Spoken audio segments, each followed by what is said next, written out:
This move just made things a lot more interesting. New Jersey Devils update. We got to talk about a contract extension and what it could mean for one of the Devils' young goaltenders in Nico Daws. Welcome in, ladies and gentlemen, to Devils Digest. I'm your host, Ryan the Gosiker, here with you, bringing you the latest, greatest Devils content. It's great to be back with you. Okay, was off for a week, lost my voice.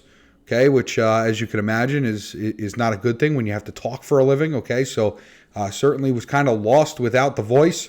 Happy to be back. Great to be back with everybody. Okay, before we get into the program, I want you to become a subscriber to the channel so you can stay up with all the latest, greatest Devils content, including new videos, new trade rumors, all that kind of stuff. Hit that subscribe button to help us get to our goal of 1,000 subscribers. Again, I remember when there was just a few, maybe even, as low as 10. Okay, so it's great, that the subscriber number continues to increase. We want to get that number to 1,000. Now, let's get into the program. As I mentioned, the Devils made a huge contract extension move with their netminder, Jacob Markstrom. Okay, Markstrom signs this 2-year deal, $6 million to AAV. Okay, something that is not going to cripple New Jersey, okay, in the slightest. All right, but what it will do, it gives them stability for the next two years, okay? Him and Jake Allen both on their contract. Allen signed that kind of like crazy 5-year deal, but that's more just so that the salary is spread out. He's not realistically going to be on the roster for the next 5 years, okay? So him and Markstrom are the tandem for the next 2 years, really 3 years, if you want to include this season because we're so young into it, okay? So this is the reality of the situation, okay? I think a lot of Devils fans and a lot of stuff I've been reading online, okay, has been, like he's got to play a lot better than that if he deserves that money. And it is a fair criticism. He has not played his best hockey this year.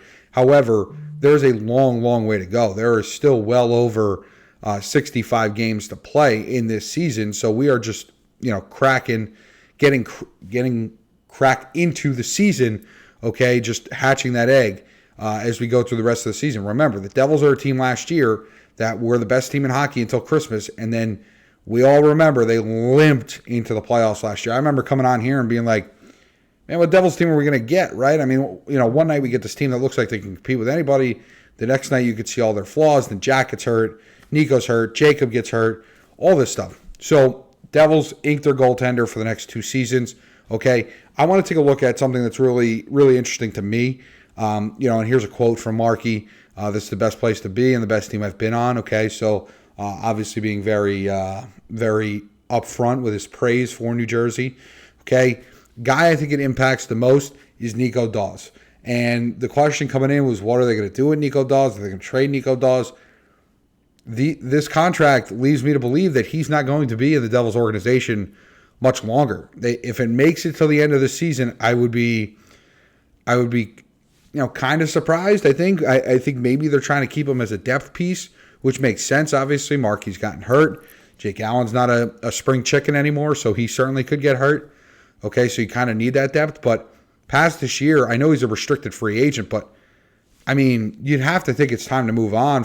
If you're Nico Daws, you probably want to move on because seemingly your chance to play here has been blocked now by these 2 vets. And so I would imagine by year's end, we're probably looking at Nico Daws moving on to a new team. As I mentioned, it's great to have him as a depth piece now, but when it comes to can you really justify keeping him on the roster, giving him a new contract next offseason where you're going to have a lot of other guys that are going to need attention? Paul Cotter, Gritsuk, and Nemec come to mind right off the bat. And again, no matter what you think of those 3 players, okay, they're all going to need new contracts coming into next season. So you have to consider that when you're looking at a guy like Nico Daws, who has done a good job. And I think when he's been up here and given the opportunity, I don't think you look in that net and go, man, we have no shot tonight. I think he's done a really good job. But it seems like with this contract extension, and maybe it is intended, the consequence is he's going to have to go. And Jacob Markstrom, Jake Allen are going to be your tandem for the next couple of years.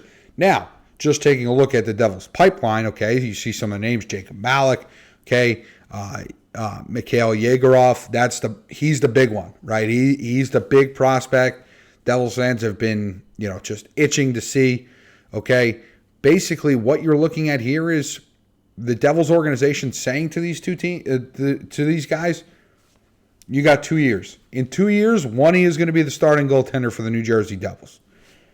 So it's an interesting way to look at it, and it gives the Devils, scouting department and development department a very clear, this is how long you have to go before we need these guys up here and NHL ready. So really gives them 2 seasons, and again, Yegorov is the guy that everybody's been clamoring for and that think has the best talent out of that pool that I just showed you. I'll show it to you again. So it's really saying to him, hey, in 2 years, we'll see you, pal. You're coming up. So it's going to be interesting. But again, the Devils get rid of one of their concerns, which is what do they do, right? Even when the Devils brought Markey in, right, it was this whole, the Devils got to get rid of Vanacek. They get rid of Vanacek. They bring in Allen and Kakinen, I think, was the other goaltender. Okay, and you're sitting there going, well, the Devils got to go out in free agency and they got to spend a whole bunch of money to get one of these top guys or guys that are just becoming available. Devils weren't able to swing that, weren't able to do it, and they went to the trade market and they got Jacob Markstrom. So Devils really avoided a situation they didn't want to be in to begin with, which would be going out there and spending big money for a goaltender, which this team really can't afford to do, considering the cap restrictions it's going to have on it. I know the cap is continuing to rise, but New Jersey has to find a way to shed some salary. Dougie Hamilton, Andre Plot has been, they've been the 2 big names that have been mentioned, but they have to clear some room. Luke Hughes' extension, $9 million. Kovacevic on the roster for $5 million. Pesce's on the roster for a few million. They really have to make some room. So now that they've got the goaltending situation figured out, they don't have to worry about that for the next couple of years. And now Markey, I think with the job security, needs to be able to sit in there and say, you know what? Here we go. So this should, in my opinion, should be a 2-way street. Okay, Markey, it's time to go. And Devils fans, this is what Markstrom deserves. And what else? Who else are you going to go out and get? So I think it's a good signing for both sides. Okay, obviously Markstrom gets to the figure he wants. Devils get to the amount of years that they want. And let's play hockey from there. So again, as I mentioned, I've missed you guys. It's been weird not having a voice. Okay, so I'm happy to be back. Just sharing some thoughts on this Devils team, man. They really got on that win streak. Things were awesome. Things were beautiful. I was at the game last week against San Jose when they played, okay, and it was just awesome. The atmosphere. Sunday, they beat the Avalanche, and now they've started these first 2 games on the road just in terrible, terrible fashion. So they really need to find a way to stabilize themselves because, one of the big things I see all the time is, Brett Pesce is a big injury. He shouldn't be this big of an injury. I mean, and he's out a month. So if the Devils are going to look like this for a month, I might have to start getting into golf again. I might have to start watching golf tournaments because what else am I supposed to do? If the Devils are going to continue to look like that without Brett Pesce, I don't think they will for an entire month. I don't think that's going to be possible for them to be able to do. So we'll see how they bring it all together. But tonight they play the LA Kings. Got to get after it. LA creates a lot of high danger opportunities.